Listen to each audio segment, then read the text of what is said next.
अण्णाभाऊ साठे हे नाव जरी उच्चारलं तरी ते प्रत्येकाला आपलंच वाटतं. म्हणून अण्णाभाऊ किंवा ज्यांची मी नावं घेतली ते महापुरुष कुणा जात, धर्म, लिंग, प्रांत, प्रदेश आणि देशाच्या सीमेत बंदिस्त होत नसतात. कुणी कुठं जन्माला यावं हे हातात नसतं, परंतु जन्माला आल्यानंतर आपलं कर्तृत्व, वक्तृत्व आणि नेतृत्व सिद्ध करणं हे मात्र प्रत्येकाच्या हातात असतं. आणि म्हणून अण्णाभाऊंनी आपल्या आयुष्यातील प्रत्येक क्षण सार्थकी लावला. आणि म्हणून आज या अण्णाभाऊ साठे यांच्या जन्मशताब्दी निमित्त त्यांच्या पैलूवरचा हा प्रकाश झोत. खरं तर अण्णाभाऊंच्या बद्दल एकच वाक्य सांगेन. माझे गुरु, वैचारिक गुरु डॉक्टर आह साळुंखे असं म्हणतात की गौतम बुद्ध हे सर्वांचे आहेत आणि सर्वजण हे गौतम बुद्धांचे आहेत.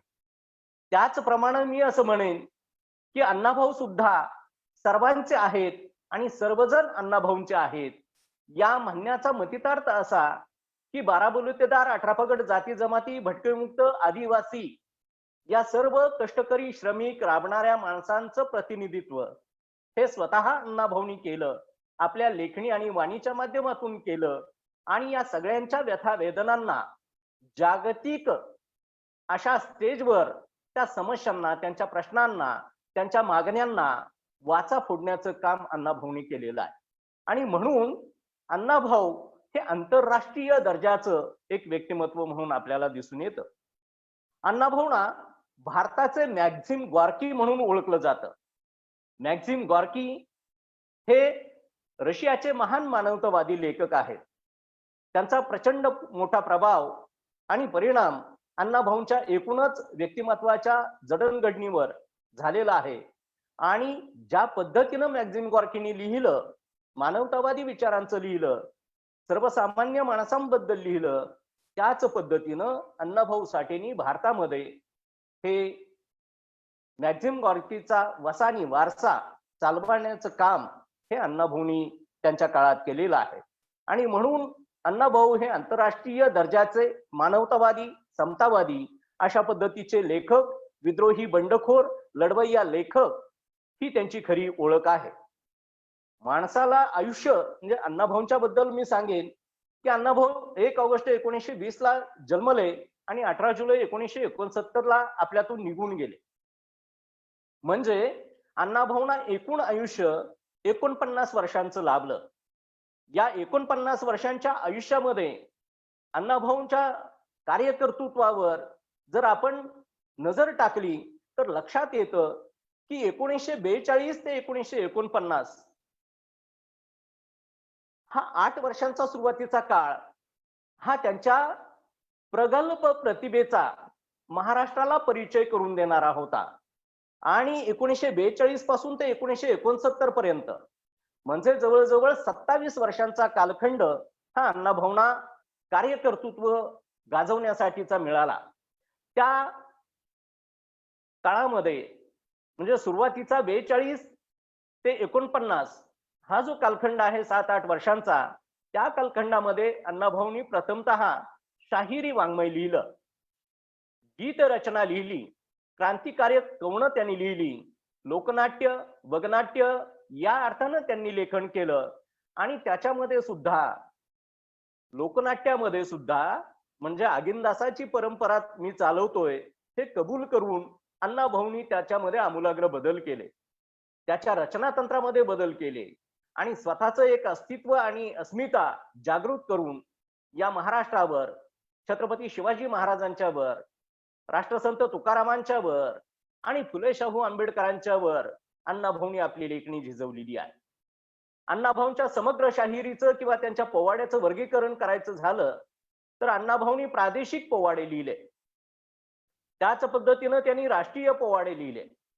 बंगालची हाक असेल यासारखा जो पोवाडा आहे तो राष्ट्रीय स्तरावरची समस्या, त्या काळातली बहुजन समाजाची आणि त्या काळातल्या वास्तवाची त्यांनी नोंद घेतलेली आहे. त्याच पद्धतीनं स्टॅलिनग्राडचा पोवाडा लिहिला, लेनिन संबंधी लिहिलं, चिनी जनांच्या संबंधी लिहिलं. म्हणजे आंतरराष्ट्रीय ज्या घडामोडी घडत होत्या त्यावरही हा संवेदनशील हृदयाचा, मनाचा हा प्रतिभा संपन्न शाहीर अण्णाभाऊ यांनी प्रादेशिक राष्ट्रीय आणि आंतरराष्ट्रीय दर्जाचे पोवाडे त्यांनी लिहिले. 1949 ते 1969 या अवघ्या 20 वर्षांच्या कालखंडामध्ये अण्णाभाऊंनी कथा, कविता, कादंबरी, नाटक, प्रवास वर्णन, लोकनाट्य, आत्मचरित्र, चित्रपट परीक्षण, पुस्तक परीक्षण, स्तंभलेखन, प्रासंगिक अशा पद्धतीचं लेखन हे विपुल प्रमाणात केलं आणि अवघ्या या 20 वर्षांच्या कालखंडामध्ये अण्णाभाऊंनी 77 ग्रंथांची निर्मिती केली. म्हणजे जगातलं एक आश्चर्य मानावं असं, पण हे वास्तव असलेलं आणि महत्प्रयासानं निर्माण केलेलं वास्तवदर्शी अशा प्रकारचं हे आपल्याला आश्चर्य दिसून येतं. त्या काळातला नवयुग असेल, आचार्य प्र के अत्रे यांचा मराठा असेल, कम्युनिस्ट मंडळींचं युगांतर नावाचं नियतकालिक असेल, किंवा त्या समकाळामध्ये असलेले दिवाळी अंक आहेत, त्याच्यामध्ये अण्णाभाऊंनी प्रासंगिक असं लेखन केलेलं आहे. या 27 वर्षांच्या लेखन काळ हा अण्णाभाऊंना मिळाला आणि त्याच्यात 77 ग्रंथांची निर्मिती झाली.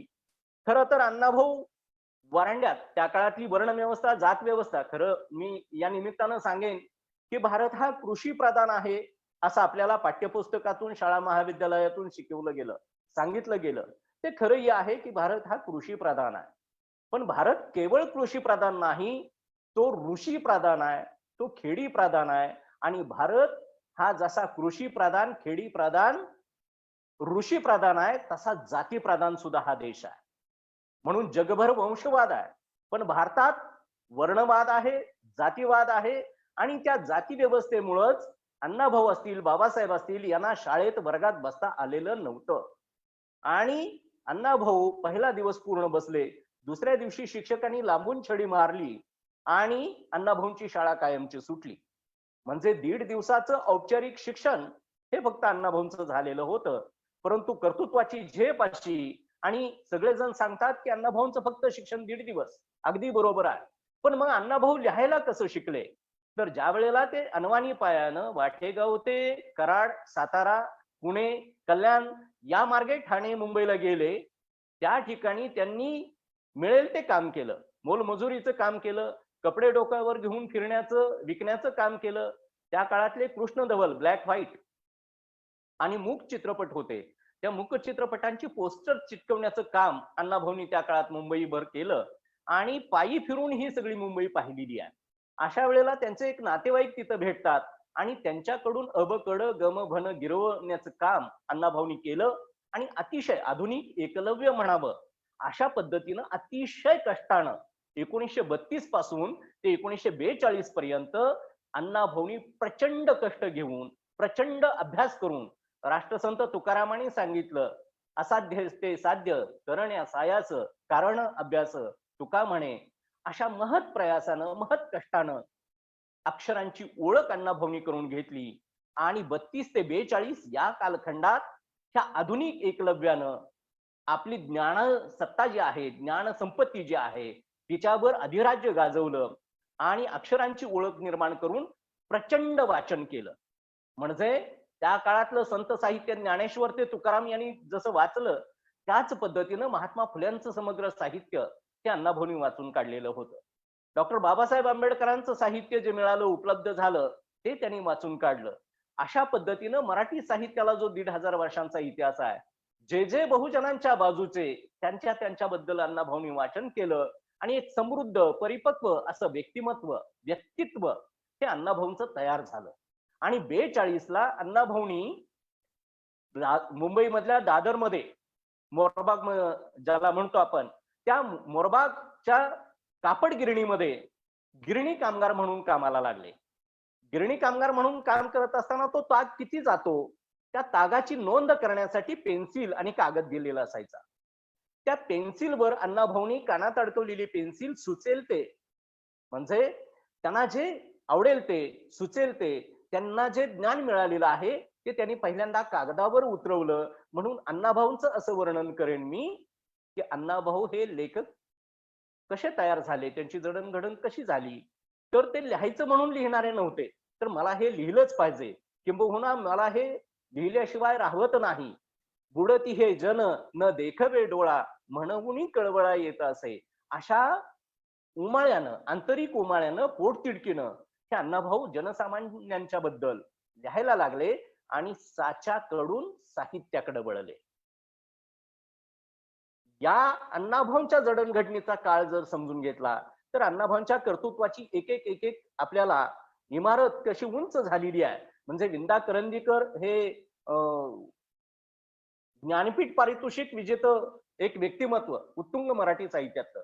त्यांनी असं एके ठिकाणी सांगितलेलं आहे की अण्णाभाऊचं साहित्य वाचू लागलो आणि त्यांच्या कर्तृत्वाची आणि त्यांच्या वाङ्मयीन गुणवत्तेची जर उंची पाहिली तर डोक्यातली टोपी खाली पडावी एवढ्या उंचीचं साहित्य हे अण्णाभाऊ साठेंनी लिहिलेलं आहे. याचा अर्थ 1.5 दिवस वर्गाबाहेर बसलेला हा पूर्वास्पृश्य अशा मातंग कुटुंबातील हा ज्यांना कसलाही ज्ञानाचा आणि विद्वत्तेचा वारसा नव्हता, शस्त्र चालवणं, उदरनिर्वाह करणं, सेवा करणं हेच ज्यांचं काम होतं, अशा कुटुंबातून अण्णाभाऊंचं व्यक्तिमत्व घडलं आणि साच्याकडून साहित्याकडे वळाले आणि त्यांनी पहिल्यांदा स्टॅलिनग्राडचा पोवाडा म्हणजे आंतरराष्ट्रीय अशा पद्धतीचं साहित्य लिहायला सुरुवात त्यांनी केली. आणि अर्थातच स्वाभाविकपणे अण्णाभाऊंच्या साहित्याची उंची खूप मोठी होती. त्या काळात फडके, खांडेकर आणि माडखोलकर अशा सुप्रसिद्ध लेखक, कवी, कादंबरीकारांचा तो काळ होता. अशा काळात अण्णाभाऊ हे बहुजन समाजातून आले आणि आपलं वास्तव जीवन ते पुढे मांडू लागले. हे इतरांना अनाकलनीय, न पाहिलेलं, अदृश्य, कुसाबाहेरचं विश्व, भटक्या विमुक्तांचं पालावरचं जग हे मराठी साहित्यात अण्णाभाऊंनी पहिल्यांदा लिहायला सुरुवात केली. आणि म्हणून अण्णाभाऊंच्या वाङ्मयीन गुणवत्तेच्या निकषावर अण्णाभाऊंचं साहित्य हे त्या काळात विपुल प्रमाणात संपूर्ण महाराष्ट्रभर वाचलं गेलं. आजही जर आपण सर्वे केला तर महाराष्ट्रातल्या प्रत्येक विद्यापीठांच्या मध्ये, प्रत्येक गावातल्या ग्रंथालयामध्ये आणि जो जो वाचक आहे, रसिक आहे, श्रोता आहे, तो अण्णाभाऊंचं साहित्य आजही अण्णाभाऊंच्या साहित्याचीच मागणी होते. म्हणजे गेली 70 वर्ष अण्णाभाऊंचं साहित्य महाराष्ट्राच्या मराठी माणसाच्या हृदय सिंहासनावर गारुड करता आहे. हृदय सिंहासनावर मराठी माणसाच्या अधिराज्य गाजवणारा एक महानायक, लोकलेखक, लोकशाहीर, लोककलावंत म्हणून अण्णाभाऊंच्या साहित्याकडे आपल्याला पाहायला हवं. अण्णाभाऊंच्या गुणवत्तेची कदर करून महाराष्ट्रात जसं ते मराठी साहित्य सुप्रसिद्ध झालं तसं कन्नडमध्ये, पंजाबमध्ये, गुजरातीमध्ये अशा भारतीय पातळीवरच्या सर्व भाषांमध्ये अण्णाभाऊंचं साहित्य त्या त्या काळात अनुवादित होत गेलं आणि अण्णाभाऊ हे सुप्रसिद्ध लेखक म्हणून त्यांच्या नावाचा नावलौकिक वाढत गेला. जसं प्रादेशिक आणि भारतीय भाषामध्ये अण्णाभाऊंच्या साहित्याचं अनुवाद झाला, ते साहित्य पोचलं गेलं, तशाच पद्धतीनं राष्ट्रीय आणि आंतरराष्ट्रीय लेवलला त्या दर्जाचं साहित्य म्हणून रशियन सरकारनं अण्णाभाऊंचं साहित्य त्या काळामध्ये रशियन भाषेमध्ये, झेक, जर्मन या सगळ्या राष्ट्रीय देशांच्या मध्ये, वेगवेगळ्या भाषांच्या मध्ये अण्णाभाऊंचं साहित्य हे अनुवादित झालं गेलं. आणि म्हणून आपण असं पाहतो सारांश रूपानं की अण्णाभाऊंनी 1942 ते 1969 मृत्यूपर्यंत म्हणजे 27 वर्षांच्या लेखन कालखंडामध्ये 77 ग्रंथांची ग्रंथ निर्मिती केली आणि जगभरातल्या 27 देशांच्या मध्ये, विविध देशांच्या मध्ये, त्या त्या देशांच्या भाषेमध्ये अण्णाभाऊंचं साहित्य हे अनुवादित झालेलं आपल्याला दिसून येत. हा साहित्यिक पैलू आपण पाहतो आहोत. परंतु अण्णाभाऊ केवळ लिहित बसले का? हस्तिदंतोय मनोऱ्यात बसून लिहिणाऱ्यांपैकी अण्णाभाऊ नव्हते, तर अण्णाभाऊ हाडाचा कार्यकर्ता होते. अण्णाभाऊंच्यावर फार मोठ्या त्या काळातल्या समाज क्रांतिकारकांचा प्रभाव होता. एका बाजूला गांधीजींची स्वातंत्र्य चळवळ सुरू होती, दुसऱ्या बाजूला डॉक्टर बाबासाहेब आंबेडकरांची मानवमुक्तीची चळवळ सुरू होती. आणि अशा कालखंडात पहिलं महायुद्ध संपलं होतं. दुसऱ्या महायुद्धाच्या पार्श्वभूमीवर स्वातंत्र्याच्या चळवळीबरोबरच संयुक्त महाराष्ट्राची बीज रोवली गेलेली होती आणि त्या चळवळीनं जोम धरलेला होता. मुंबईमध्ये कामगारांची कामगार चळवळ चालू झालेली होती, शेतकऱ्यांची शेतकरी कामगार पक्षाच्या माध्यमातून चळवळ चालू होती, समाजवादी विचारांची समाजवादी चळवळ चालू होती. अशा या सगळ्या चळवळींच्या माहोलमध्ये अण्णाभाऊंनी आपली लेखणी आणि वाणी घेऊन या सगळ्या महाराष्ट्राच्या हृदय सिंहासनावर अधिराज्य गाजवलं. आणि केवळ लेखनच केलं नाही, तर मी आपल्याला सांगू इच्छितो नम्रपणे की 1942 साली, म्हणजे वयाच्या अण्णाभाऊंनी आपल्या स्वतःच्या वयाच्या 22व्या वर्षी 1942 साली मुंबईला ते माटुंग्यामध्ये लेबर कॅम्पात राहत होते. त्यावेळेला दलित सेवक संघ नावाची सामाजिक परिवर्तनासाठी, अन्याय अत्याचाराला वाचा फोडण्यासाठी म्हणून दलित सेवक संघ नावाची सामाजिक परिवर्तनवादी एक संस्था, संघटना ही अण्णाभाऊसाठीनी स्वतः माटुंगा लेबर कॅम्प मध्ये उभी केलेली होती. अर्थात त्या ठिकाणी मातंगांचं राहण्याचं प्रमाण जास्त होतं. ब्रिटिशांना ते मातंग लोक असं म्हणत असताना माटंग असा उच्चार झाला गेला आणि माटंगचं पुढं अपभ्रंश होऊन मराठीत मुंबईकरांनी त्याला माटुंगा असं केलेलं आहे.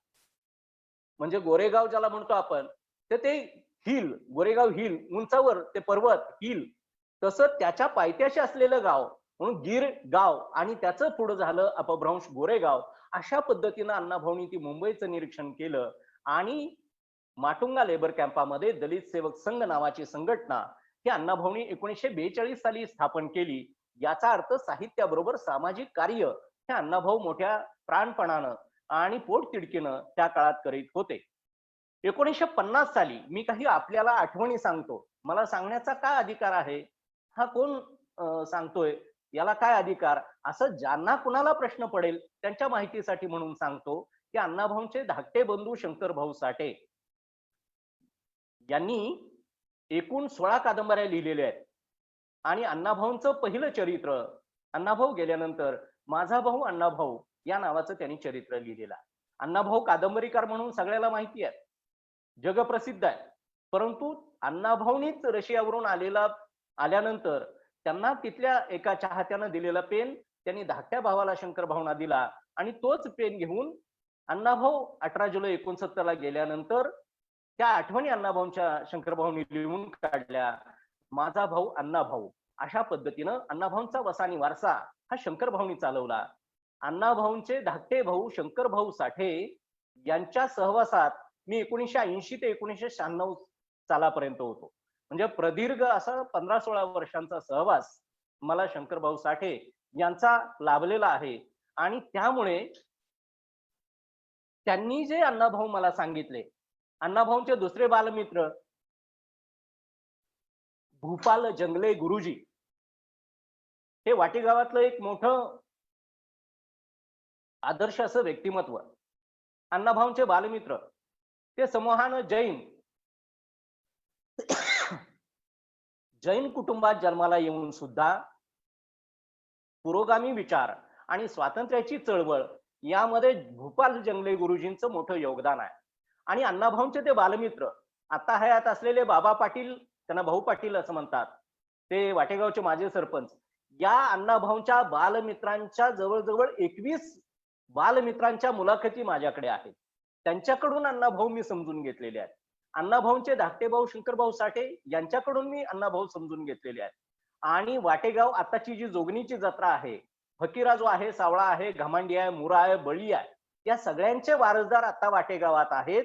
जसे अण्णाभाऊंच्या शंकरभाऊंचे नातू सचिन साठे हे माझे सन्मित्र आहेत, तसे फकीराचे वारसदार किरण आणि इतर सर्व मंडळी, म्हणजे विष्णुपंत कुलकर्ण्यापासून शंकरराव पाटलापर्यंतची 3री-4थी पिढी आता त्याच पद्धतीने वाटेगावात वावरते. या सगळ्यांच्याकडून अण्णाभाऊ जे समजून घेतले तो मी आपल्या समोर मांडण्याचा प्रयत्न करतोय.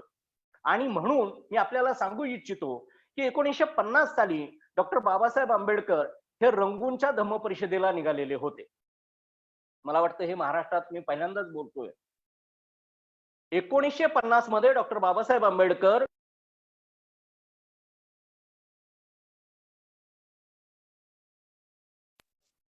रंगूनला निघाले होते आणि बाबासाहेब आंबेडकरांना निरोप देण्यासाठी म्हणून जी सगळी मंडळी जमलेली होती, अनेक मान्यवर मंडळी होती, वेगवेगळ्या पक्षांचे नेते त्यावेळेला आलेले होते.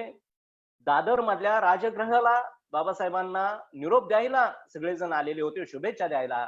त्यावेळेला अण्णाभाऊ साठे, त्यांचं पाळण्यातलं नाव तुकाराम उर्फ अण्णाभाऊ साठे, हे सुद्धा बाबासाहेबांना रंगूनच्या धम्म परिषदेला जाण्यासाठी शुभेच्छा देण्यासाठी म्हणून त्या ठिकाणी उपस्थित होते, असं मला शंकर भाऊ साठे यांनी त्या काळात, बापू त्यांना मी म्हणायचो, त्यांनी सांगितलेलं आहे. दुसरी डॉक्टर बाबासाहेब आंबेडकर आणि अण्णाभाऊंची भेट जर आपण विचारात घेतली, तर 1952 साली आचार्य आत्रे यांनी महात्मा ज्योतिबा फुलेंच्या जीवनचरित्रावर एक चित्रपट तयार केला होता, महात्मा फुलेंचा. आणि त्या चित्रपटाचं प्रकाशन ज्याला म्हणतो आपण, किंवा प्रदर्शन सोहळा ज्याला म्हणतो, त्यावेळेला कर्मवीर भाऊराव पाटील, डॉक्टर बाबासाहेब आंबेडकर, राष्ट्रसंत गाडगे बाबा हे त्या ठिकाणी उपस्थित होते महात्मा फुले चित्रपटाच्या प्रदर्शनाच्या वेळेला. त्या ठिकाणी आमच्या कोल्हापूरचे सूर्यकांत मांढरे यांनी त्यामध्ये भूमिका केलेली होती, आणि अमर शेख हेही त्यात अभिनेते म्हणून काम करत होते त्या चित्रपटात.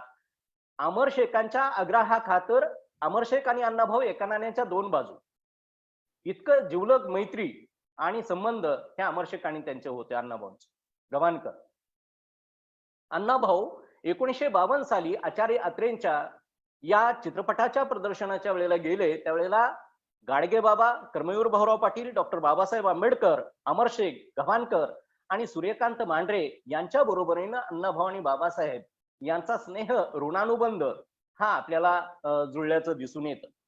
आता आपण अण्णाभाऊंची जडणघडण, त्यांचा साहित्यिक पैलू पाहत असतानाच, आज ज्या मुंबई ही महाराष्ट्राची राजधानी आहे, ती मुंबई महाराष्ट्राला मिळवून देण्यामध्ये, आणि आपण भाषणामध्ये ज्या वारंवार उल्लेख करतो, सुरुवातीला आणि शेवटी जय महाराष्ट्र म्हणतो, तो जय महाराष्ट्र हा आपोआप आलेला नाही. त्या महाराष्ट्रासाठी 105 जणांनी, खरं तर त्यात एक शहीद आता कॉम्रेड गोविंदराव पानसरेंनी शोधून 106 शहीदांची नोंद ही केलेली आहे. अशा संयुक्त महाराष्ट्राच्या लढ्यात शहीद झालेल्यांच्या स्मृतीचा आपण जागर करायला हवा. ही मुंबई आपोआप महाराष्ट्राला मिळालेली नाही. मुंबई सह संयुक्त महाराष्ट्र असा 1 मे कामगार दिन जो आहे, तो 1 मे 1960 ला महाराष्ट्र राज्य अस्तित्वात आलं. त्याच्यासाठीची स्वातंत्र्यानंतरची जी मोठी चळवळ झाली, 150 वर्ष ब्रिटिशांची लढा देऊन, ब्रिटिशांच्या तावडीतून, गुलामगिरीतून भारत देश जसा स्वतंत्र झाला, त्यासाठी 150 वर्षाची चळवळ लढली गेली, त्याला स्वातंत्र्याची चळवळ असं आपण म्हणतो. त्याच पद्धतीनं स्वातंत्र्यानंतर परकीयांविरुद्ध नव्हे तर स्वकीयांच्या विरोधात मराठी भाषा, महाराष्ट्र, मराठी अस्मिता, मुंबई आणि संत पंत तंत छत्रपती शिवाजी, छत्रपती संभाजी महाराज आणि फुले शाहू आंबेडकर यांचा महाराष्ट्र निर्माण होण्यासाठी म्हणून जे योगदान अनेकांनी दिलं, त्याच्यामध्ये कॉम्रेड एस.एम. जोशी, नाग गोरे, श्रीपाद अमृत डांगे, आचार्य आत्रे, प्रबोधनकार केशव सीताराम ठाकरे, यशवंतराव चव्हाण या साऱ्या मंडळींच्या बरोबरीनं क्रांतिसिंह नाना पाटील होते, बर्डे गुरुजी होते, जी.डी. बापू लाड होते, क्रांतीवीर नागनाथांना नायकवडी होते, ह्या आमच्या कोल्हापूरचे रत्नापा कुंभार होते. या सगळ्यांच्या बरोबरीनं अण्णाभाऊ साठे हातात डप घेऊन आपली लेखणी आणि वाणीचं बलिदान देऊन या महाराष्ट्राच्या निर्मितीमध्ये मोठं योगदान दिलेलं आहे. आणि म्हणून अण्णाभाऊंनी महाराष्ट्र निर्माण केला. संयुक्त महाराष्ट्राच्या लढ्याचे महासेनानी म्हणून अण्णाभाऊंना आपण पाहायला पाहिजे. ही मुंबई जी आहे ती आपोआप महाराष्ट्राला मिळालेली नाही.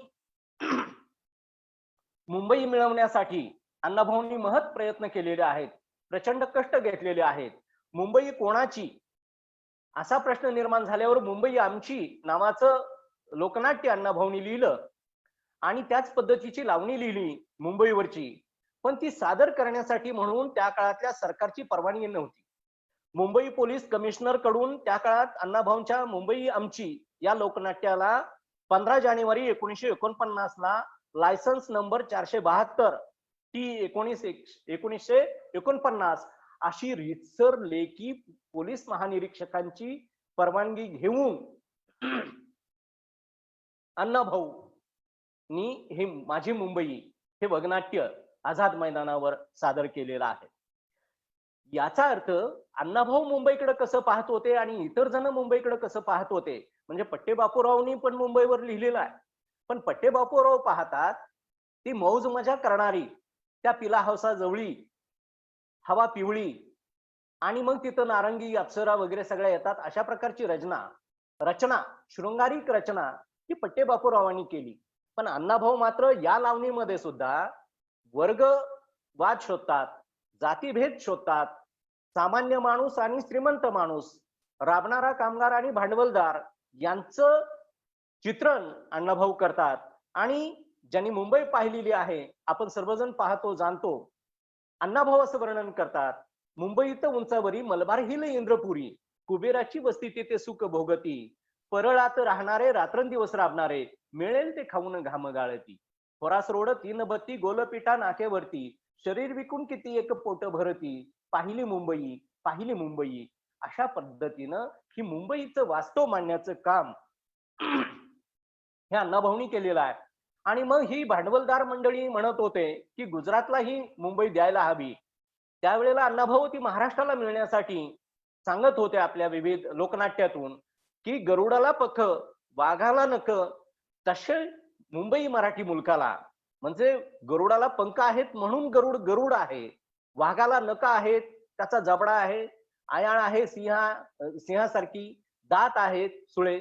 अशा पद्धतीनं की मुंबई मराठी माणसाची एकजीव आहे, ते भूषण आहे. अशा पद्धतीची रचना अण्णाभाऊनी करत होते. आणि म्हणून 1945 ते 1960 हा प्रदीर्घ असा 15 वर्षांचा लोकलढा, जनसंग्राम हा मुंबईसाठी लढला गेला, महाराष्ट्रासाठी लढला गेला.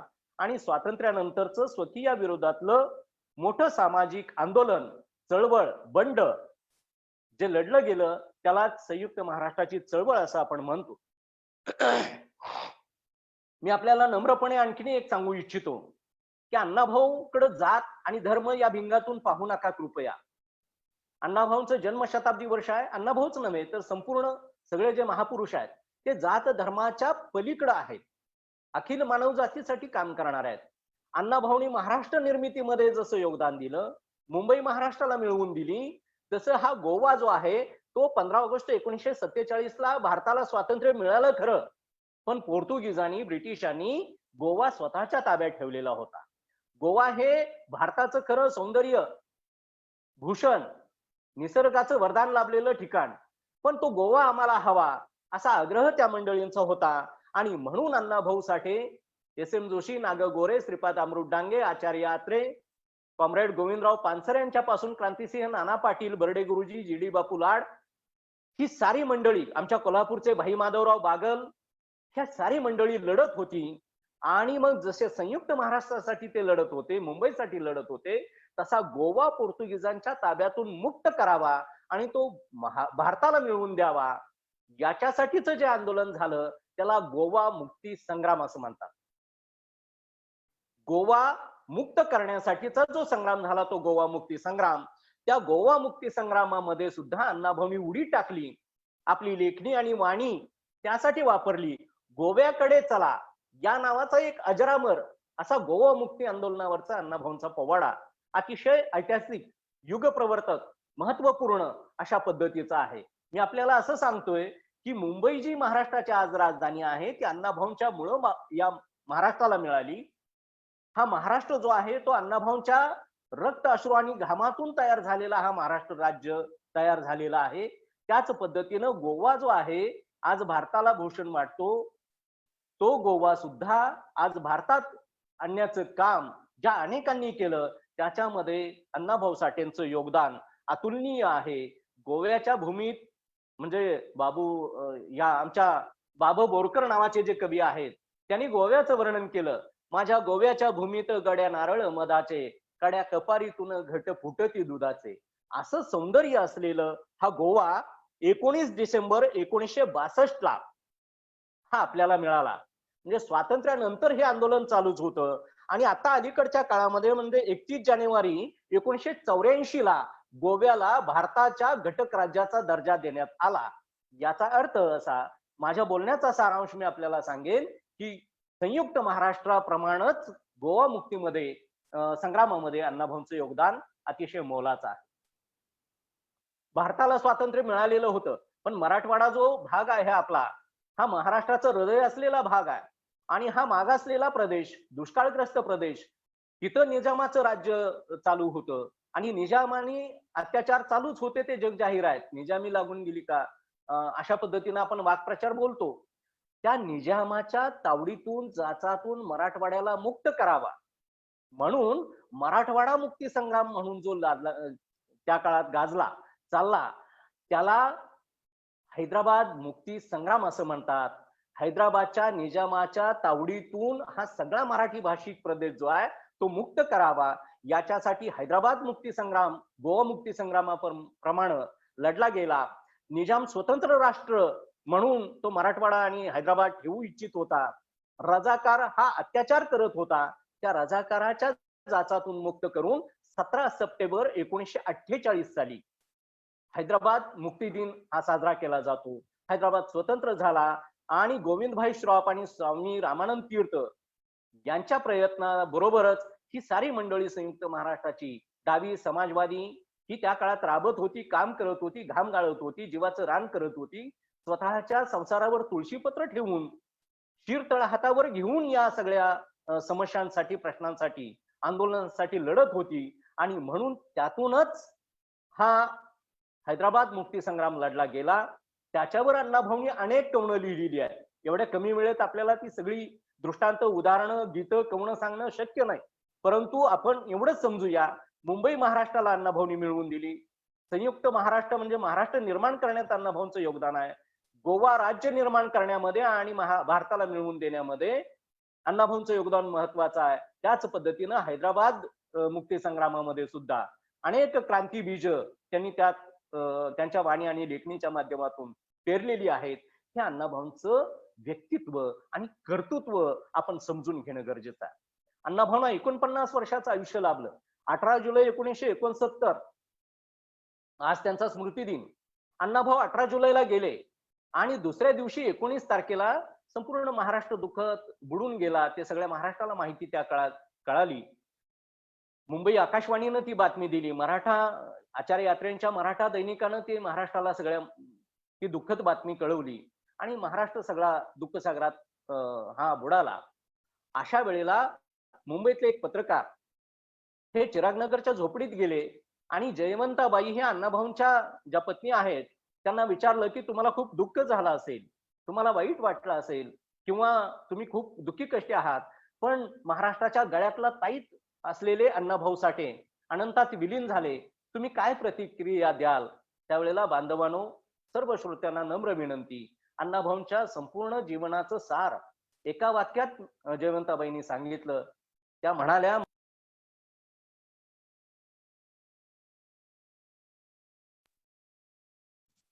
हे माझे पती, माझे कुंकवाचा धनी गेला याचं दुःख आहे, माझा संसार उघड्यावर आला याचं दुःख आहे, पण तुम्ही म्हणताय एवढं मला दुःख वाटत नाही, कारण अण्णाभाऊ जगले महाराष्ट्रासाठी आणि अण्णाभाऊ गेले महाराष्ट्रासाठी. मला वाटतं जयवंताबाईंनी अण्णाभाऊंच्या समग्र जीवनाचं एका वाक्यात केलेलं एक वर्णन, अण्णाभाऊ जगले महाराष्ट्रासाठी आणि अण्णाभाऊ गेले महाराष्ट्रासाठी, म्हणजे अण्णाभाऊंचा एक पाय तुरुंगात होता आणि एक पाय रणमैदानात होता. अण्णाभाऊंच्या एका हातात डफ होता आणि अण्णाभाऊंच्या एका हातात लेखणी होती. ही शस्त्र घेऊन साहित्य हे समाज परिवर्तनाचं, समाज जागृतीचं, क्रांतीचं बीज पेरणारं हे प्रभावी शस्त्र, माध्यम, हत्यार आहे असं समजत होते अण्णाभाऊ आणि त्याच पद्धतीनं आपली वाणी आणि लेखणी झिजवत होते. आणि म्हणून असा हा भारताचा मॅक्झिम गॉर्की, रशियाचा महान लेखक मॅक्झिम गॉर्की यांना अण्णाभाऊंनी आपला लेखन गुरु मानलेलं होतं. अण्णाभाऊंच्या समोर अण्णाभाऊंना पहिल्यांदा दानपट्टा कुणी शिकवला, तलवारबाजी कुणी शिकवली? अण्णाभाऊंना हे सगळं येत होतं आणि अतिशय चपखलपणे खेळत होते. विष्णुबळांचं जे तांबवे आहे कराड शेजारी, त्या तांबवे गावात अण्णाभाऊंनी तिथल्या स्पर्धा दानपट्ट्याच्या, तलवारबाजीच्या आणि शिवकालीन युद्धकलेच्या जिंकलेल्या आहेत त्या तरुण वयामध्ये. हे सगळं सराईतपणे चालवत होते, लहुजी साळवेंच्या प्रमाणे, छत्रपती शिवाजी महाराजांच्या प्रमाणे.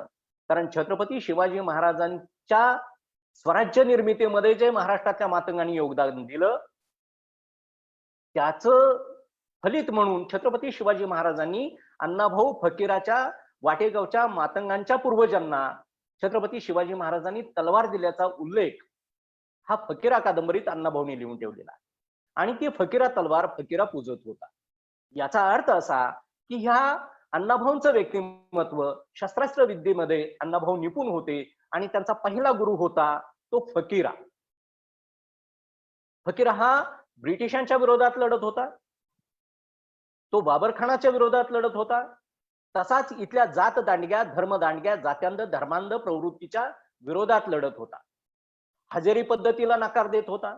म्हणून तो फकीरा हा क्रांती योद्धा होता.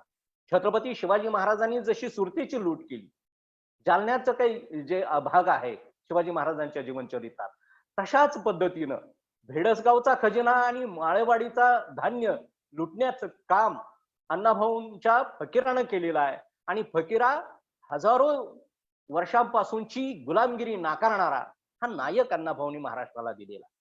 गोरगरिबांच्या चुली 2-2, 3-3 महिने पेटत नाहीत आणि इकडं ब्रिटिश सरकारचं साठवलेलं धान्य सडक कुजत चाललेलं आहे. त्याच्यावर आमचा हक्क आहे, दाणे दाणे पेली काय खाणेवाले का नाम. आणि म्हणून त्या अण्णाभाऊंचा फकीरा, अण्णाभाऊंनी वर्णन केलंय फकीरात, की तो तिथं जातो आणि ते लुटून आणून ह्या सगळ्या समाजाला जगवण्याचं काम करतो. मी आपल्याला सांगण्याचा प्रयत्न करतोय की अण्णाभाऊंना शस्त्रास्त्र विद्येचं प्रशिक्षण पहिल्यांदा त्यांचा शारीरिक गुरु हा फकीरा आहे. त्याच्यानंतर क्रांतिसिंह नाना पाटील यांचा प्रभाव त्यांच्यावर पडलेला आहे. आणि हे गावाकडचे ग्रामीण भागात राहिल्यानंतरचा हा प्रभाव होता. अण्णाभाऊ जसे मुंबईला गेले तिथं कॉम्रेड एस एम जोशी आणि नाग गोरे डांगे, श्रीपाद अमृत डांगे या कम्युनिस्ट नेत्यांचा प्रभाव अण्णाभाऊंच्यावर सुरुवातीच्या काळात पडला. आणि पुढे उत्तरार्ध आपण पाहतो, जसं आपल्या मंत्री महोदयांनी पण सांगितलं, की मार्क्सवादाबरोबरच आंबेडकरवाद आणि महात्मा फुलेंचा सत्यशोधकवाद याचा सुरेख संगम हा अण्णाभाऊंच्या व्यक्तिमत्वात दिसून येतो. म्हणून अण्णाभाऊ मार्क्सवादी पण होते, अण्णाभाऊ सत्यशोधक होते आणि अण्णाभाऊ आंबेडकरवादी सुद्धा होते. आणि कुणी एका रंगानं रंगू नये. अण्णाभाऊंना केवळ निळा रंग, अण्णाभाऊंना केवळ लाल रंग न लावता अण्णाभाऊ हे सर्वांचे होते आणि सर्वजण अण्णाभाऊंचे होते. म्हणून महात्मा फुलेंचा सत्यशोधकवाद, बाबासाहेब आंबेडकरांचा आंबेडकरवाद आणि कार्ल मार्क्सचा मार्क्सवाद याचा त्रिवेणी संगम अण्णाभाऊंच्या व्यक्तिमत्वामध्ये आपल्याला दिसून येतो. अण्णाभाऊ हे गावकुसाबाहेरचे 21व्या शतकातले आधुनिक तुकाराम होते, असं गेली 20-25 वर्ष अण्णाभाऊंच्या साहित्याची मी मांडणी करतो. बुडती हे जन न देखवे डोळा, म्हण उणी कळवळा येत असे, ही जी आंतरिक उमाळा आहे, तो विद्रोही संत तुकारामांच्याकडून स्वीकारून ह्या कुसाबाहेरच्या तुकाराम नावाच्या अण्णाभाऊ साठेंनी आपल्या काळात तो वापरला.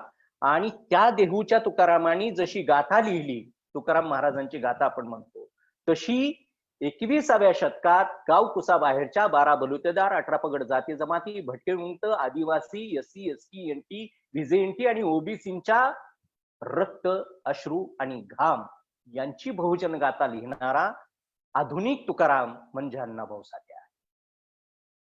ह्या सगळ्यांच्या व्यथा वेदना अण्णाभाऊंनी मांडलेल्या आहेत. याबरोबरच मी आपल्याला नम्रपणे सांगेन की बांधवांनो, त्या काळातल्या सामाजिक चळवळी असतील, सांस्कृतिक चळवळी असतील, साहित्यिक चळवळी असतील आणि राजकीय चळवळी असतील, या सामाजिक, सांस्कृतिक, राजकीय आणि सांस्कृतिक या साऱ्या चारही या चळवळींच्या मध्ये अधिराज्य गाजवण्याचं काम म्हणजे एका वाक्यात असं वर्णन करेन, आपण व्याख्यानाच्या उत्तरार्धाकडे निघालो, की अण्णाभाऊंनी महाराष्ट्राच्या सांस्कृतिक आणि सामाजिक क्षेत्रावर पाव शतक अधिराज्य गाजवलं. पाव शतक 1942 ते 1969 अशा पद्धतीचा काळ हा फक्त अण्णाभाऊ, अमरशेख आणि गव्हाणकर या शाहिरांचा त्या काळात होता. आणि म्हणून म्हणजे त्या काळातले मुंबई इलाक्याचे मुख्यमंत्री सखा पाटील आणि मोरारजीभाई देसाई या मुख्यमंत्र्यांच्या दौऱ्यापेक्षा अण्णाभाऊ साठे, अमरशेख आणि गव्हाणकरांच्या लालबावट्याचे कार्यक्रम हे महाराष्ट्रात अधिक प्रमाणात होत होते. त्या काळची महाराष्ट्राची लोकसंख्या 3 कोटी होती. त्यातल्या 2.25 कोटी लोकांनी अण्णाभाऊंच्या लालबावट्याचे कार्यक्रम प्रत्यक्ष पाहिलेले आहेत. एवढं प्रत्येक क्षण, दिवसाला 2-2 कार्यक्रम. आता कोल्हापुरात म्हणजे आजच्यासारखी प्रसार माध्यम आणि दळणवळणाची साधनं नसताना सुद्धा अण्णाभाऊंनी जीवाचं रान करून चांदा ते बांदा या पद्धतीनं संपूर्ण महाराष्ट्र पिंजून काढलेला होता, तो महाराष्ट्र अस्मितेसाठी म्हणून आणि म्हणून महाराष्ट्र राज्याच्या निर्मिती प्रक्रियेत अण्णाभाऊंचं मोलाचं योगदान आपण मानायला हवं. मुंबई महाराष्ट्राला मिळवून देण्यातलं योगदान कबूल करायला हवं. संयुक्त महाराष्ट्राच्या चळवळीतले महासेनानी आघाडीचे नेते म्हणून अण्णाभाऊंची मांडणी आपण करायला हवी. मुख्यमंत्री सखा पाटील आणि मोरारजीभाई देसाई यांच्या विरोधात प्रसंगी उठून अण्णाभाऊंनी हे रणमैदान गाजवलेलं आहे. आणि त्यांची जी लावणी आहे, लावणी, मी मराठी विषयाचा विद्यार्थी आहे, लावणी म्हटलं की पायाच्या नखापासून डोक्याच्या केसापर्यंत स्त्रीदेहाचं लावण्य वर्णन करणारी ही लावणी असं म्हणतात. ही म्हाताऱ्याला वय विसरायला लावते आणि तरण्याला पाय घसरायला लावते, त्याला लावणी असं म्हणतात. पण ही शृंगारिक लावणी जी आहे, अश्लीलतेची किनार असलेली लावणी आहे, त्या अण्णाभाऊंच्या व्यक्तिमत्वाला साजेशी नव्हती. त्यांनी त्या लावणीमध्ये बदल केला आणि शृंगारिक लावणी ही अण्णाभाऊंनी सामाजिक आशयाची लावणी लिहिली आणि वीर रसामध्ये ही लावणी लिहून सीमा प्रश्न, मुंबईचा प्रश्न, संयुक्त महाराष्ट्राचा प्रश्न, गोवा मुक्तीचा प्रश्न, हैदराबाद मुक्तीचा प्रश्न हा त्यांच्या शाहिरी वाङ्मयातून अण्णाभाऊंनी सामाजिक आशयविषय लिहून त्यांनी मांडला. आणि म्हणून महाराष्ट्राची ही खरी लोककला आहे शाहिरी. परंतु अण्णाभाऊंनी त्याच्यामध्ये बदल करताना बेळगाव, निकपाणी, डांग, उंबरगाव, भालकी, बिदरकी हा जो कर्नाटक, आंध्र आणि गोव्या ह्या गुजरातला जो मराठी भाषिक प्रदेश दिला गेला आणि महाराष्ट्र राज्य अस्तित्वात आलं, त्यावेळेला हृदयात एक जखम महाराष्ट्राच्या मस्तकी, सीमा प्रश्नाची जखम गेली 70 वर्ष आजही बळबळते आहे. मी ते समारोपाच्या वेळेला बोलणार आहे की आपल्या काँग्रेस पक्षाने आणि आपण सर्व पदाधिकाऱ्यांनी हा सीमा प्रश्न सोडवून अण्णाभाऊंना खऱ्या अर्थानं अभिवादन करायला हवं. कारण अण्णाभाऊ म्हणतात, तो त्याच वेळेला खरं तर अण्णाभाऊंच्या जीवाची काहिली थांबेल. अण्णाभाऊ असं म्हणतात, माझी मैना गावाकडे राहिली, माझ्या जीवाची होती या काही. ओती व बांधा रंग गव्हाळा कोर चंद्राची, उदात्त गुणाची मोठ्या मनाची, सीता ती माझी रामाची. काठ्या निळीची काडी दावण्याची तशी ती माझी गरीबाची. ती हो रुसली मनात नाही हसली गालात, हात उंचावून उभी राहिली, माझ्या जीवाची होती या काहिली. की हात उंचावून उभी राहिली आणि जीवाची तगमग अण्णाभाऊंच्या होते की हा 22 लाख लोकसंख्येचा आजही सीमा प्रश्न आहे कर्नाटक आणि महाराष्ट्र. हा त्यासाठी 105 जण हुतात्मे झालेत, 106 जण. त्याच्यासाठी अण्णाभाऊंनी रक्त वाहिलेला आहे. तो सीमा प्रश्न आपण सत्ताधारी आहोत तो सोडवून मराठी भाषिकांचा समृद्ध महाराष्ट्र पुन्हा एकदा नव्यानं निर्माण करावा ही अपेक्षा आपल्यासारख्यांकडून मी बाळगतो. या निमित्तानं मराठी लावणीचा चेहरा मोहरा अण्णाभाऊंनी बदलला. शृंगार रसातली लावणी वीर रसात अण्णाभाऊंनी नेली आणि स्त्रीदेहाचं लावण्य वर्णन करण्याच्या ऐवजी सामाजिक परिवर्तनासाठीची लावणी अण्णाभाऊंनी लिहिली. महाराष्ट्रावर, मराठी भाषेवर, मराठी अस्मितेवर, मराठी मातीवर शाहिरी लिहिणारं एकमेव व्यक्तिमत्व म्हणजे त्या काळातलं अण्णाभाऊ साठे हे होय. मुंबईसाठी जी आंदोलनं झाली त्याच्यात ते केवळ साहित्य लिहून बाजूला बसत नव्हते, तर स्वतः रण मैदानात उतरत होते. आणि म्हणून त्या अर्थानं अण्णाभाऊ साहित्याकडं, साहित्य हे क्रांतीचं कुळ आणि बंडाचं मूळ असतं असा त्यांनी सिद्धांत मांडलेला होता. वाङ्मय हा जगाचा तिसरा डोळा आहे असं ते सांगत होते. आणि का साहित्य लिहायचं, तर जो गुलाम आहे त्याला गुलामगिरीतून मुक्त करावं, तू या जगाचा धनी आहेस हे त्याला दाखवावं, याच्यासाठी साहित्य लिहायला हवं असा सिद्धांत, असं मत, असा उद्देश, असा हेतू हा अण्णाभाऊंच्या साहित्य लेखनामागचा होता. आणि म्हणून अण्णाभाऊंनी मराठी साहित्याचा केंद्रबिंदूच बदलला. कारण त्या काळामध्ये मराठी साहित्य हे तुळशी वृंदावनाभोवती मध्यमवर्गीय पांढरपेशा सदाशिव पेटी अशा प्रकारचं साहित्यच फक्त मराठी साहित्य त्या काळात लिहिलं जात होतं. त्यांना कुसाबाहेरची माणसं कशी जगतात, पालातली माणसं कशी जगतात, हे भट्टीमुक्त, उंट, मोर, पोपट, अस्वल या प्राण्यांना घेऊन त्या काळात जे फिरत होते दरवेशी, पोपटवाले, रायरंद, या सगळ्यांचं जीवन पहिल्यांदा मराठी साहित्यात जर कोणी लिहिलं असेल तर तो क्रांतिकारक लेखक म्हणजे अण्णाभाऊ साठे आहे. त्यांचा गुरु असं म्हणतो की एखाद्या धंदेवाईक लेखकानं हजारो पानांची कादंबरी लिहिण्याच्या ऐवजी एखाद्या कामगारानं 4 ओळीची कविता लिहिणं हे अधिक क्रांतिकारक असतं, असं मॅक्झिम गॉर्की हा अण्णाभाऊंचा लेखन गुरु त्यांनी म्हटलेला आहे. त्या उद्देशानं अण्णाभाऊ हे साहित्य पाहत होते आणि मी नेहमी म्हणत असतो की अण्णाभाऊंनी पुस्तकं लिहिली. 1909 साली मी कोल्हापुरात एका साहित्य संमेलनाचा अध्यक्ष होतो. त्या ठिकाणी मी हे वाक्य वापरलं आणि मग आज महाराष्ट्रातल्या प्रत्येक वक्त्यांच्या तोंडी ते वाक्य आहे की पुस्तक हे मस्तक बदलवतं आणि पुस्तकांनी बदललेलं मस्तक महापुरुषांच्या शिवाय इतर कुठंही नतमस्तक होत नसतं. असं काम पुस्तक करत असतं. ही पुस्तकं लिहिण्याचं काम हे अण्णाभाऊंनी केलेलं आहे आणि पुस्तकं लिहून बहुजन समाजाचं मस्तक बदलवण्याचं काम, त्याच्या मेंदूमध्ये पुरोगामी विचार रुजवण्याचं काम हे अण्णाभाऊंनी केलेलं आहे. आणि म्हणून अण्णाभाऊ हे मोठ्या आंतरराष्ट्रीय पटावर महान लेखक म्हणून उदयाला आले. कारण इतरांचं साहित्य आणि अण्णाभाऊंचं साहित्य याच्यात फार मोठा बदल आपल्याला दिसून येतो. मी असं वर्णन करेन सारांश रूपानं की सामाजिक परिवर्तनाचं प्रभावी परिणामकारक शस्त्र, हत्यार, माध्यम म्हणून अण्णाभाऊंनी साहित्याकडे पाहिलं. अस्वस्थतेतून आणि अपरिहार्यतेतून अण्णाभाऊंनी संवेदनशीलतेनं लेखन केलं. अण्णाभाऊ हस्तिदंती मनोऱ्यात नव्हे, बसून नव्हे, तर रस्त्यावर उतरून, रणमैदानात उतरून आपलं साहित्य लिहित होते. मी मगाशी जसं म्हणालो की एका हातात डब आणि दुसऱ्या हातात लेखणी घेऊन ते आयुष्यभर काम करत राहिले. लौकिक अर्थानं ते निरक्षर होते, पण अक्षर वाङ्मयाची निर्मिती करणारा 21व्या शतकातला आधुनिक कुसाबाहेरचा तुकाराम म्हणजे अण्णाभाऊ साठे आहेत. त्यांनी तमाशाचं नामांतर त्या काळात केलं आणि त्याला वगनाट्य, लोकनाट्य हा शब्दप्रयोग महाराष्ट्राला मिळवून देण्यामध्ये अण्णाभाऊंचं मोठं योगदान आहे. तमाशा म्हटलं की ब्राह्मणा घरी लिहणं, कुणब्या घरी दाणं आणि मांगा महारा घरी गाणं हे समीकरण महाराष्ट्राच्या ग्रामीण भागात आहे. ते आरपार बदलवण्याचं काम अण्णाभाऊ साठेंनी केलं, त्यांच्या कर्तृत्वाने केलं. आणि म्हणून उघड्यावरचा तमाशा थिएटरमध्ये बंदिस्त करून त्याला प्रतिष्ठा देण्याचं काम अण्णाभाऊंनी त्या काळात केलं. मराठीची जी रूढ रचना पद्धती होती ती आरपार अण्णाभाऊंनी बदलवली आणि पहिल्यांदा दलित साहित्य हा शब्दप्रयोग अस्तित्वात येण्यापूर्वी म्हणजे 1942 सालापासून, मी मराठीचा विद्यार्थी, 1960 आणि 1960ला ग्रामीण आणि दलित साहित्य प्रवाह उदयाला आला असा मी वर्गात शिकवत असतो, पाठ्यक्रमात आणि विद्यापीठ मान्य करतो. 1960ला दलित आणि ग्रामीण साहित्य उदयाला आलं असं आम्ही शिकवतो, लिहितो, बोलतो.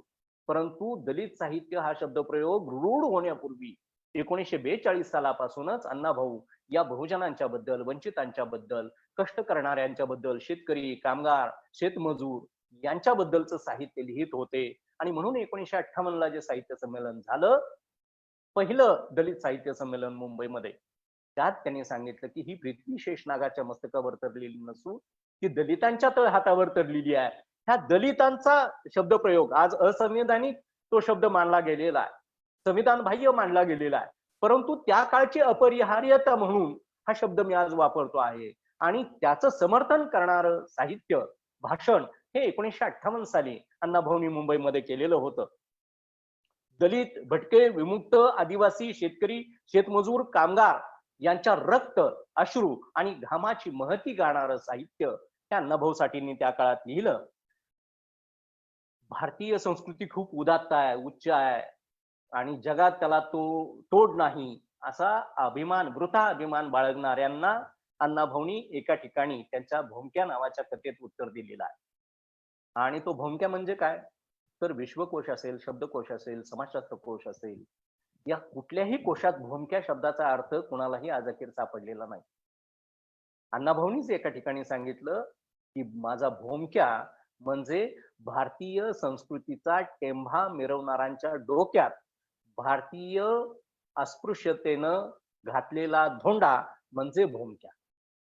याचा अर्थ सुज्ञ आपण सर्वजण आहोत, समजून घेऊ शकतो की नुसतंच आपण सारी ईश्वराची लेकरं आहे असं म्हणायचं आणि दीनदलितांच्यावर अत्याचार करायचे, याच्यासाठी म्हणून तळागाळातलं जे दुःख आहे ते अण्णाभाऊंनी मांडलं. आणि म्हणून बेडर, झुंजार, नीतिमान लढणारी माणसं अण्णाभाऊंनी लिहिली. न्यायाची चाड आणि अन्यायाची चीड असणारी माणसं अण्णाभाऊंनी आपल्या साहित्यातून व्यक्त केली. चिरागनगरच्या झोपडीला सुद्धा पुण्याच्या सदाशिव पेठेचा दर्जा मराठी साहित्यात प्राप्त करून देण्याचं काम, अलौकिक काम, ऐतिहासिक काम हे अण्णाभाऊ साठेंनी केलेलं आहे. ज्या काळात बटाट्याची चाळ लोकप्रिय होती त्या काळात अण्णाभाऊंनी माकडीचा माळ लिहून त्या बटाटीच्या चाळीला माकडीचा माळ दाखवला. ते प्रतिउत्तर त्या काळात त्यांनी दिलेलं आहे. भटके विमुक्तांचा पहिल्यांदा इतिहास आणि संदर्भ मराठी साहित्यात जर कोणी मांडला असेल तर तो म्हणजे अण्णाभाऊ साठे यांनी.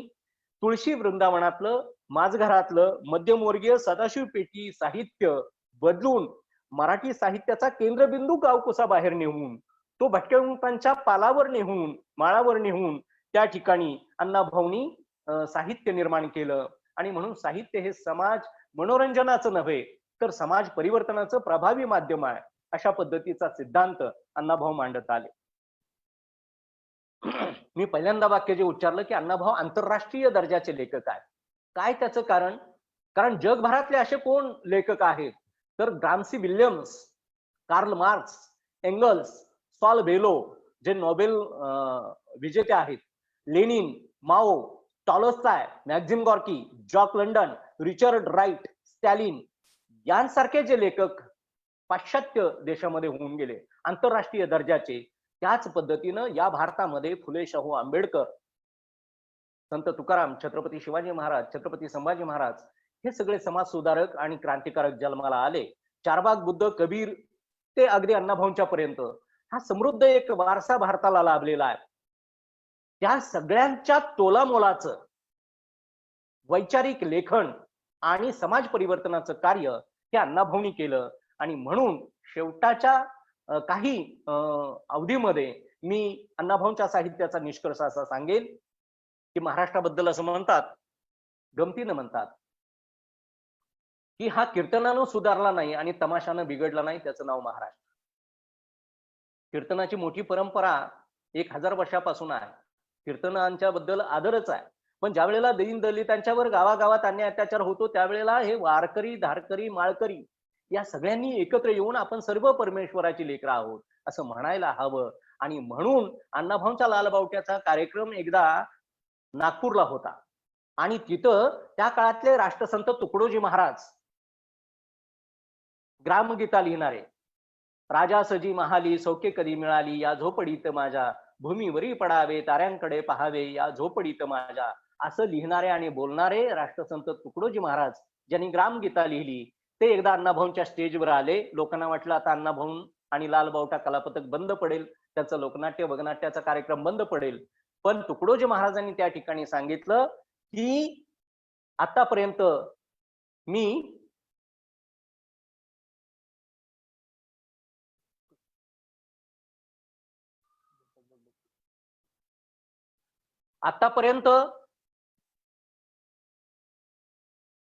मी कीर्तनाच्या माध्यमातून प्रबोधन करीत होतो. तांत्रिक अडचण आली, क्षमस्व. परंतु अण्णाभाऊंच्या लालबावटा कलापथकातून जे परिवर्तन केलं जातंय ते कीर्तनापेक्षा अतिश्रेष्ठ दर्जाचं आहे याची मला प्रचिती आली. अशी अण्णाभाऊंच्या लोकनाट्याची पोचपावती, त्याच्या सामाजिक कार्याची पोचपावती राष्ट्रसंत तुकडोजी महाराजांनी जाहीरपणे त्या काळात दिलेली आहे. यशवंतराव चव्हाण असतील, गाडगेबाबा असतील, बाबासाहेब आंबेडकर असतील, या सरांचा एक विचार होता फुले शाहू आंबेडकरांचा बुद्ध चारबाकापासून की जात्यांत आणि वर्गांत समताधिष्ठित समाज निर्माण करणं, याच्यासाठी न्यायाची चाड आणि अन्यायाची चीड असणारे नायक आणि नायिका अण्णाभाऊंनी लिहिल्या. झुरणारी नव्हे तर झुंजणारी नायक आणि नायिका अण्णाभाऊंनी लिहिले. रडणारी नव्हे तर लढणारे नायक आणि नायिका अण्णाभाऊंनी लिहिल्या. हार मानणारी नव्हे तर यश खेचून आणणारे नायक आणि नायिका अण्णाभाऊंनी लिहिल्या. म्हणून अण्णाभाऊंचे नायक कष्टाळू, बेडर, झुंजार, नीतिमान, कर्तृत्ववान, सुसंस्कारी, चारित्र्य संपन्न आणि जग बदलू पाहणारे नायक नायिका अण्णाभाऊंनी दिले. रक्त, अश्रू आणि घाम याची महती गाणारा लोकशाहीर म्हणजे अण्णाभाऊ आहेत. मनोरंजनातूनच प्रबोधन हा जो सिद्धांत होता त्या मनोरंजनाबरोबर समाजाचं प्रबोधन हा अण्णाभाऊंनी आपला हेतू ठेवला. माणुसकी आणि मानवतावाद हा अण्णाभाऊंच्या साहित्याचा एक मुख्य अर्थ होता, कणा होता.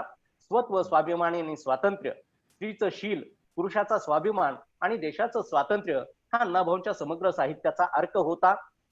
अण्णाभाऊंच्या साहित्याचं वैशिष्ट्य शेवटची काही मिनिट आता आपण घेऊया की स्वर्ग, नरक, आत्मा, परमात्मा, देव, देवता, राजा, राजवाडे यांच्याबद्दल अण्णाभाऊंनी लिहिलं नाही, तर सामान्य माणसाबद्दल लिहिलं, अक्षर वाङ्मयाची निर्मिती केली.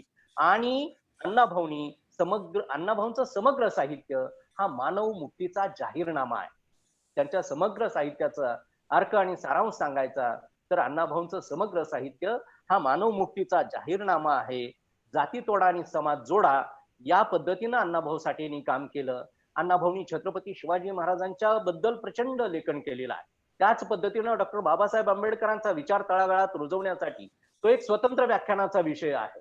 आणि म्हणून बाबासाहेब आंबेडकरांचा विचार रुजवण्यासाठी म्हणून अण्णाभाऊंनी मोठं काम केलेलं आहे. 1942 साली देव दैव अध्यात्म कर्मकांड नाकारणारे हे अण्णाभाऊ साठे आहेत. आणि म्हणून माणूस माणुसकी आणि मानवतावाद, बुद्धाची शांती आणि भीमाची क्रांती हा अण्णाभाऊंच्या एकूण जीवन व्यक्तित्व आणि कर्तृत्वाचा हा सार काय सांगायचा तर बुद्धाची शांती आणि भीमाची क्रांती अपेक्षित असलेलं व्यक्तिमत्व म्हणजे अण्णाभाऊ साठे आहेत. छत्रपतींची स्वराज्य संकल्पना अण्णाभाऊंच्या ध्यानीमणी होती. फुल्यांचा विचार, मार्क्सचा विचार यांचा सुरेख संगम त्यांच्यात दिसून येतो. आणि असं हे समृद्ध व्यक्तिमत्व म्हणून आपण अण्णाभाऊंच्याकडे पाहतो. अण्णाभाऊंच्यामुळे समाजामध्ये प्रचंड मोठा बदल झाला. आणि त्यांच्या समकालीन काही आपण उदाहरणं जर पाहिली तर डोळे मोडीत राधा चाले या नावाचं जे त्यांची साहित्य कृती आहे ती त्यांनी भगवान परिहार आणि जयवंतराव आवळे यांना अर्पण केलेली आहे. भारताचे त्या काळातले गृहमंत्री यशवंतराव चव्हाण यांना अण्णाभाऊ साठे यांनी आपली वैजयंता ही कादंबरी अण्णाभाऊ साठेंनी यशवंतराव चव्हाण यांना अर्पण केलेली आहे. राम रावण युद्ध नावाची जी साहित्य कृती आहे ते स्वातंत्र्य आंदोलनातील झुंजार क्रांतिकारक सहकार महर्षी आमदार रत्नाप्पा कुंभार यांना अण्णाभाऊंनी ती अर्पण केलेली आहे. आणि आघात नावाची साहित्य कृती त्या काळातले कोल्हापुरातले आमदार मातंग गुरु यांना ती अर्पण केलेली आहे. आणि मग सर्वज्ञात आपल्याला आहे की डॉक्टर बाबासाहेब आंबेडकरांच्या झुंजार लेखणीला मास्टरपीस असणारी त्यांची सर्वात सुंदर अशी फकीरा ही कादंबरी त्यांनी अर्पण केलेली आहे. मला हा संदेश द्यायचा होता बहुजन समाजाला की अण्णाभाऊंनी सगळ्या साहित्य कृती ही सीमेवर लढणाऱ्यांच्यासाठी क्रांतिकारक समाजसुधारक संत आणि समाजसुधारकांना अर्पण केलेल्या आहेत. कुठल्याही कुलदैवतांना ग्रामदैवतांना अर्पण केलेल्या नाहीत. हा संदेश आपण या निमित्तानं अण्णाभाऊंचा घ्यावा. पंडित जवाहरलाल नेहरू भारताचे पंतप्रधान त्यांना भेटायची इच्छा व्यक्त केली. त्याही वेळेला अत्यंत स्वाभिमानानं नेहरूजी आपल्याला चिरागनगरला यावं लागेल असं नम्रपणे सांगणारा प्रचंड स्वाभिमानी अशा पद्धतीचे अण्णाभाऊ साठे नावाचं व्यक्तिमत्व होतं. आणि म्हणून शेवटची एक आग्रहाची विनंती आपल्या सगळ्यांना मी करेन की हा काँग्रेस पक्षाचा कार्यक्रम आहे. अण्णाभाऊंचा निमित्तानं महाराष्ट्रात 1 कोटी मातंग समाज आहे आणि 1885 पासून 130-35 वर्ष या काँग्रेसशी संबंधित असलेला हा जो मातंग समाज आहे त्याच्या काही मागण्या आहेत, त्याचा काही आग्रह आहे, त्याच्या काही समस्या आहेत, त्या आपण पदाधिकाऱ्यांनी महाराष्ट्र राज्य पातळीवर आणि केंद्रीय पातळीवर त्या प्रश्नांची सोडवणूक करावी. म्हणजे अण्णाभाऊंचा स्मृती दिन, अण्णाभाऊंच्या विचारांचा जागर झाला असं होईल. त्यामध्ये काही मागण्या 1 मिनिटात मी आपल्याला सांगेन किंवा माझं जे मनोगत आहे की वेगवेगळ्या विद्यापीठांना, सोलापूर विद्यापीठाला अहिल्याबाई होळकरांचं नाव दिलं गेलं, अमरावती विद्यापीठाला नाव दिलं गेलं, स्वामी रामानंद तीर्थांचं नाव नांदेड विद्यापीठाला दिलं गेलं, पुण्याला सावित्रीबाई फुले यांचं नाव दिलं गेलं पुणे विद्यापीठाला, कोल्हापूरच्या शिवाजी विद्यापीठाला शिवाजी महाराजांचं नाव आहे, मुंबई विद्यापीठाला अण्णाभाऊ साठेंचं नाव हे दिलं जावं. मुंबईमध्ये अण्णाभाऊंचं मुंबईमध्ये आणि रशियामध्ये महाराष्ट्र राज्य सांस्कृतिक धोरण जे होतं डॉक्टर आह साळुंके समितीचं त्यांनी शिफारशी केलेली आहे की अण्णाभाऊंचं स्मारक मुंबईमध्ये झालं पाहिजे आणि रशियामध्ये सुद्धा झालं पाहिजे. त्या आंतरराष्ट्रीय दर्जाचं ग्रंथालय उभं केलं जावं. वाटेगावला अण्णाभाऊंची जन्मभूमी राष्ट्रीय स्मारक म्हणून केलं जावं. सर्व विद्यापीठांच्या मध्ये महाराष्ट्रातल्या अण्णाभाऊंच्या अध्यासनांची स्थापना केली जावी. अण्णाभाऊंना भारतरत्न दिला जावा. लहुजी साळवेंच्या नावाने राष्ट्रीय पुरस्कार हा दिला जावा. जय भीम, जय लहुजी, नमो बुद्धाय, जय महाराष्ट्र, जय भारत. धन्यवाद.